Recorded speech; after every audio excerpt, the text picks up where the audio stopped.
क्या आपने कभी सोचा है कि यह सृष्टि क्यों बनी?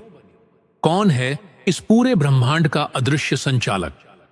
वैवर्त पुराण इन प्रश्नों का अद्भुत उत्तर देता है। यह पुराण बताता है सृष्टि का मूल कोई अन्य नहीं, स्वयं राधा कृष्ण का प्रेम है। सृष्टि का आरंभ कब हुआ, यह प्रश्न युगों से मानव को आकर्षित करता रहा है। ऋषियों ने ध्यान में जो सत्य देखा वह वैवर्त पुराण में प्रकट हुआ। यह पुराण कहता है सृष्टि किसी यांत्रिक प्रक्रिया से नहीं बल्कि प्रेम से उत्पन्न हुई। इस पुराण का सार यही है, भक्ति ही परम मार्ग है। ज्ञान और कर्म तब तक अधूरे हैं जब तक वे प्रेम और भक्ति से नहीं जुड़े। हां, प्रेम से, वह दिव्य प्रेम जो राधा और कृष्ण के बीच प्रवाहित होता है। यही प्रेम ब्रह्मांड की रचना का मूल है, यही प्रेम सब में व्याप्त है। वैवर्त शब्द का अर्थ है परिवर्तन या रूपांतरण, और यही इसका रहस्य है कि हर वस्तु, हर जीव, हर विचार उसी परम प्रेम का परिवर्तित रूप है। इस पुराण के अनुसार श्री कृष्ण ही परम पुरुष हैं और राधा परम प्रकृति। दोनों का मिलन ही इस सृष्टि का कारण है।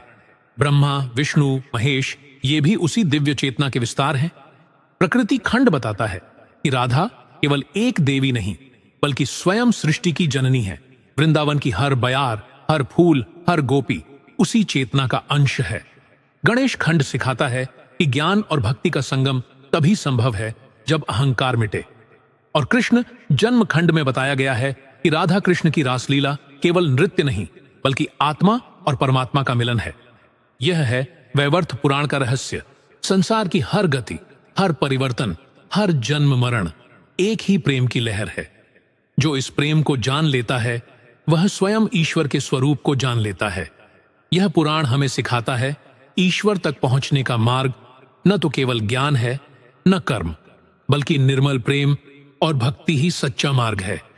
जब हृदय में राधा कृष्ण का प्रेम जागता है तब संसार का हर भ्रम मिट जाता है और आत्मा अपने स्रोत श्री कृष्ण में लीन हो जाती है।